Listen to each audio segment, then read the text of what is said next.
हमारे क्रांतिकारी ऊर्जावान भाई आनंद पटेल दयालु जी प्रदेश उपाध्यक्ष हुआ मैं आपसे चाहेंगे आए कि हम लोगों का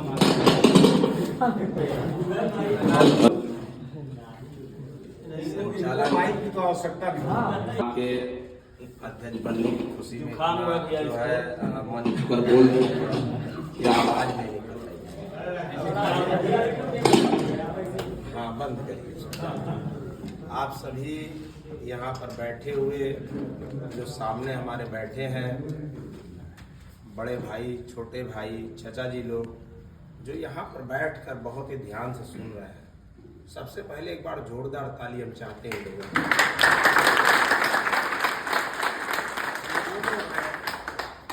ये वो लोग हैं जिनको डॉक्टर सोनेलाल पटेल जी हमेशा याद करते हैं अपने शब्दों में कि मैं यहाँ पर अगर मंच पर बैठा हूँ तो मेरी क्षमता यहाँ पर बैठकर मंच सजाने की है तो इन लोगों की वजह से।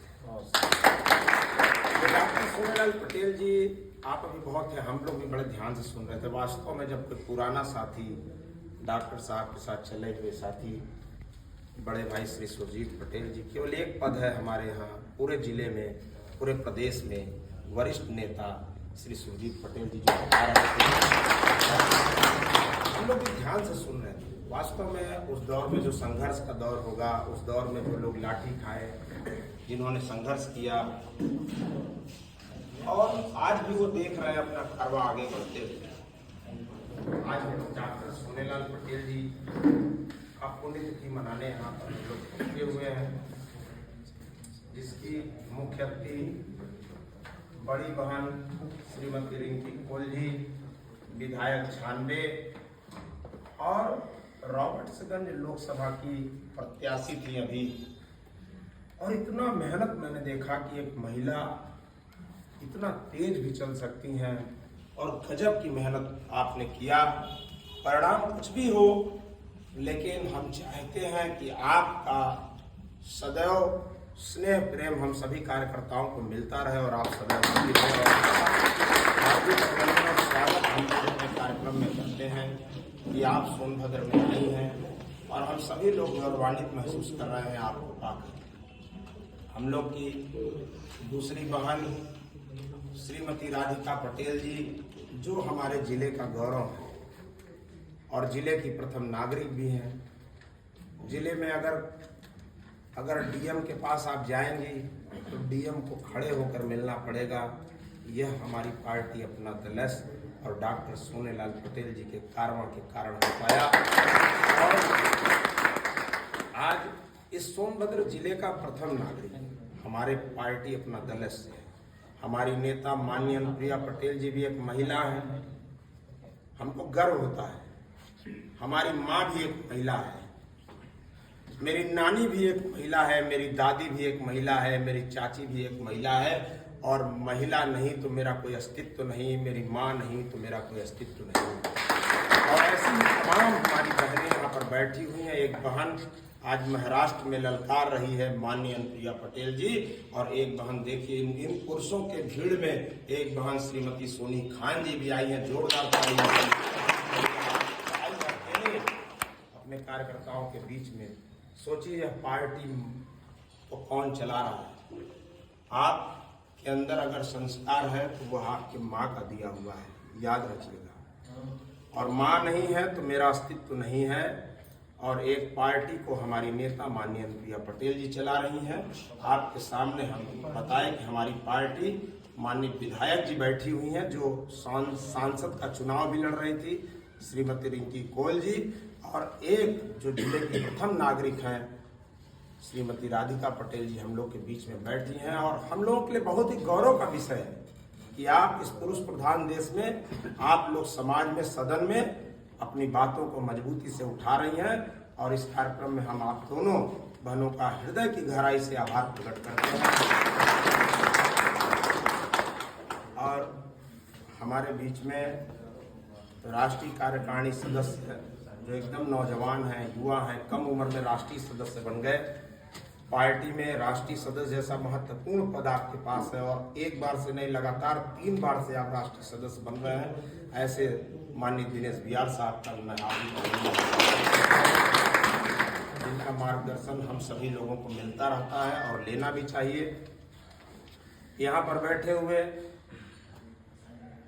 प्रदेश सचिव से पहले हम यहाँ पर बैठे हुए जो बहुत ही वरिष्ठ कार्यकर्ता पदाधिकारी, आज 10 साल से पदाधिकारी नहीं है, लेकिन एक जो इनके ऊपर टैग लगा है वह कोई मिटा नहीं सकता। वरिष्ठ नेता, यह काम करने की पहचान होती है, याद रखिए। इसीलिए आज यह मंच पर बैठे हैं, क्योंकि इन्होंने 10 साल कोई पद नहीं लिया, लेकिन कभी कोई कार्यक्रम नहीं छोड़ा। एक बार जोरदार ताली से इसलिए हमारे जिलाध्यक्ष जी ने कहा कि इनको कुछ मंच देना जरूरी है। ये ऐसे कार्यकर्ता हैं जो पार्टी के समय से तमाम लोगों को सम्मान हमारे जिलाध्यक्ष जी देंगे और हम लोगों को पूरा जो है विश्वास है। अभी हम चलते हैं श्री विनोद यादव जी, जो हमेशा आप समझ लीजिए यादव समाज में जन्म लेने के बाद भी उनकी पार्टी है, लेकिन आज कमेरा समाज की पार्टी को पूरा अपना पूरा समय देने का काम करने वाले श्री विनोद यादव जी, जो प्रदेश सचिव हमारे हैं। जनाब महताब आलम जी, जो प्रदेश सचिव अल्पसंख्यक मंच के हैं, जिनको पार्टी ने अल्पसंख्यक समाज को मजबूत करने का और अपने यहाँ जो चुनाव होता है इनके यहाँ मस्जिदों में, उसके एक बार जो है आप पदाधिकारी भी रह चुके हैं। ऐसे तमाम लोग, जो लोग हम लोगों के बीच में हैं, आप ये जानते हैं। हम इधर चलेंगे, आप सभी लोगों का हमने इसलिए सबसे पहले हार्दिक अभिनंदन और स्वागत करा दिया। आप हैं तभी यह मंच है, तभी यह पद है, सब कुछ आपके द्वारा दिया हुआ है।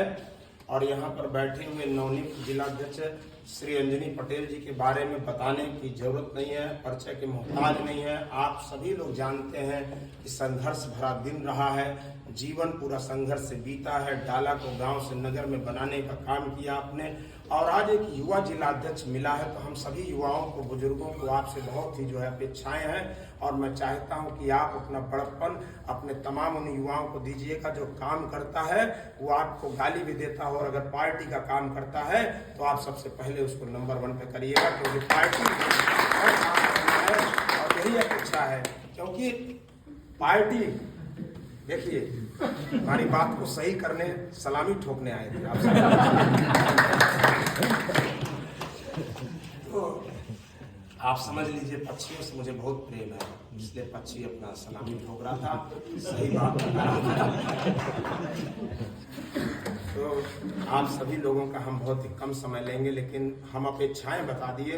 आपसे पूरे जिले के नौजवानों को बहुत अपेक्षा है, बहुत जुड़ना चाहते हैं लोग, लेकिन उनकी अपेक्षाओं में जैसे ही हम खड़े नहीं उतरेंगे वो उतना ही तेजी से भागने भी लगेंगे। तो हम ये चाहते हैं कि सभी लोग, किसी का कोई गुट नहीं, कोई गुटबाजी नहीं, आप काम करते हैं। विधानसभा अध्यक्ष जी 50 लोगों में इनकी पैठ है, विधानसभा में पैठ है, तो आपकी बातें सबसे पहले होनी चाहिए, सबसे पहले धन्यवाद आपका होना चाहिए। ये कार्यक्रम हम लोग बाद में चलाएंगे, लेकिन आज हम लोग के जो जोशीले अध्यक्ष जी बने हैं, हम चाहते हैं कि समाज को दिशा देने के लिए और अपना सर्वोच्च न्यौछावर करने के लिए हम लोग काम करें। केवल विचार दें, आप सोच कर देखिए, 1 मिनट आपका ध्यान आकर्षित करेंगे। इधर ये डॉक्टर सोनेलाल पटेल, ऊपर देखिए इनकी फोटो लगाई गई है। महात्मा गौतम बुद्ध जी, ज्योतिराव फूले साहब, छत्रपति साहू जी, आरक्षण के जनक कुर्मी राजा छत्रपति साहू जी महाराज, बाबा साहब डॉक्टर भीमराव अम्बेडकर जी, और 565 छोटी छोटी देशी रियासतों संघ को भारत में मिलाने वाले लौह व्यक्ति सरदार वल्लभ भाई पटेल जी। क्या इसमें से कोई आपको पैसे वाला आदमी दिखाई दिया जिसके पास बहुत धन था? बताइए पंकज जी, कोई अरबों खरबों रुपए वाला दिखाई दिया? उस जमाने में इनसे बहुत बड़े आदमी होंगे, उस दौर में इनसे बहुत पैसे वाले होंगे, लेकिन विचारों का कोई रिप्लेसमेंट नहीं है। विचार कभी बदले नहीं जाते, विचार हमेशा प्रासंगिक रहेंगे। सरदार लौह पुरुष वल्लभ भाई पटेल जी के कल भी विचार प्रासंगिक थे, आज भी है और आजीवन रहेंगे। जब तक ये दुनिया रहेगी तब तक रहेंगे। डॉक्टर सोनेलाल पटेल जी के भी उसी तरह विचार, जिन्होंने उनकी विचारधाराओं पर काम किया, उनके भी विचार कल भी प्रासंगिक थे, आज भी हैं, और जब तक दुनिया रहेगी तब तक डॉक्टर सोनेलाल पटेल जी के विचार प्रासंगिक रहेंगे। पैसे वाले का रिप्लेसमेंट है, आज धीरू भाई अंबानी हैं, कल सतीश पटेल होंगे, बदलता रहेगा, लेकिन ये विचार नहीं बदलेंगे। याद रखिए, अपना जीवन कैसे बिताना है, अपने जीवन को कैसे जीना है। आप सभी लोग इतने धैर्य से सुन रहे तमाम कार्यकर्ताओं का मैंने इसीलिए फिर से मैं एक बार जो वहाँ पर बैठे हुए लोग हैं सामने हमारे, हम पुनः उनका धन्यवाद ज्ञापित करते हैं और आप सभी को सादर प्रणाम करते हैं। बस इतना ही आपसे कहना है कि जो भी व्यक्ति इस दुनिया में आया है उसको एक दिन जाना है। अगर आप अच्छा इंसान बनना चाहते हैं तो एक दिन बस ये सोच लीजिए कि मेरा आज आखिरी दिन है और मैं अच्छा क्या कर सकता हूँ समाज के लिए, मैं पशु पक्षी के लिए क्या अच्छा कर सकता हूँ, मैं इस समाज में जो जी रहे हैं लोग कीड़े मकोड़े की तरह, उनके लिए हम क्या काम कर सकते हैं। जो मेरा समाज का मतलब समझाया था डॉक्टर सोनेलाल पटेल जी ने, कहा न इनके पास रोटी है, न कपड़ा है, न मकान है, इनको कम से कम यह तो दे दिया जाए। आज आप जाइएगा, भारतीय जनता पार्टी और अपना दल की सरकार ने बहुत बड़ा काम किया है। मैं प्रैक्टिकली बात बता रहा हूँ, गांव में चले जाइए तो आज आवास दिखाई देता है।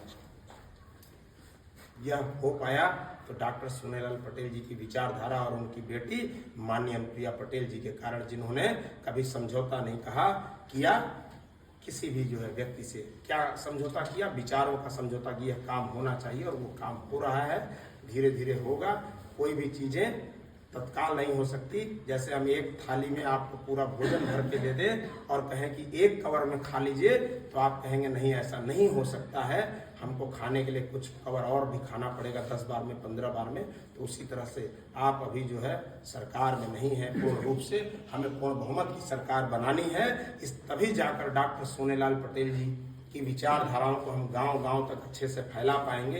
तमाम नौजवानों ने काम किया है, तमाम नौजवानों ने अपने बलिदान दिया है, बुजुर्गों ने बलिदान दिया, तमाम सुजीत पटेल जी है, नंदू भैया हैं, तमाम छोटा भाई जो है मुकेश पटेल, तमाम ऐसे लोग हैं जो मैं नाम लेना चाहता हूँ। ढेर सारे जो है लोग हैं, लेकिन यह कार्यक्रम जो कि जो बहुत लंबा जा रहा है, बहुत टाइम हो गया है, अपने मुख्यमंत्री जी को बहुत समय देना है और उनको भी सुनना है। हम बहुत बहुत धन्यवाद देते हैं।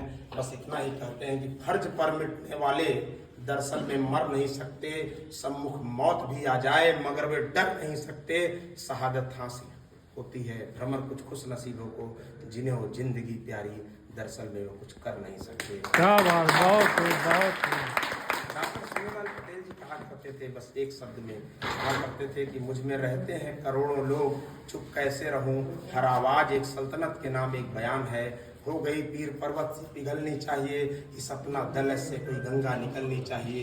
सिर्फ कार्यक्रम और मीटिंग करना मेरा मकसद नहीं, इस देश में मेरा समाज की ही केवल आवाज होनी चाहिए, बुलंद होनी चाहिए।